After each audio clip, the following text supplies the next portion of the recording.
Fight scenes, elevations, BGM అయితే ఓ range లో పెట్టాడు. బాగుంది. హీరోయిన్ పాత్ర హీరోయిన్ క్యారెక్టర్ ఏం పెద్దగా లేదు, పర్లేదు. మళ్ళీ అర్జున్ దాస్ అన్న అర్జున్ దాస్ బాగుంది.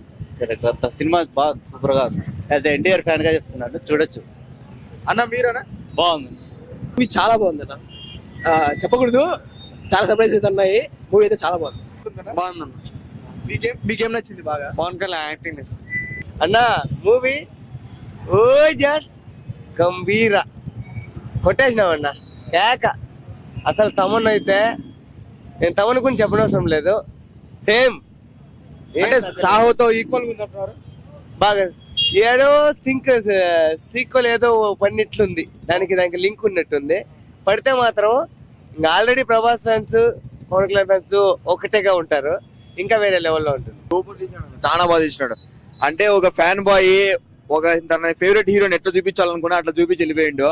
మీరు ఎక్కువ screen play Saaho range expectation పెట్టుకోకుండా ఒక మంచి యాక్షన్ డ్రామా చూడడానికి వస్తే okay, it will enjoy you. బాగుందన్న. తమన్ వాన్ చేసినాడు చాలా గట్టిగా, చాలా బాగుంది. ఇంటర్వెల్ లో విలన్ తమ్ముని నరికి ఇట్లా నిలబడతాడు పవన్ కళ్యాణ్, చూచే కళ్ళ దుర్తాయి. అది అట్లుంది నా సినిమా. అందరూ నో డౌట్స్ వచ్చేయండి, సినిమా వచ్చి ఎంజాయ్ చేయండి. పక్కా 3 days కి 500 crores కొడుతుంది.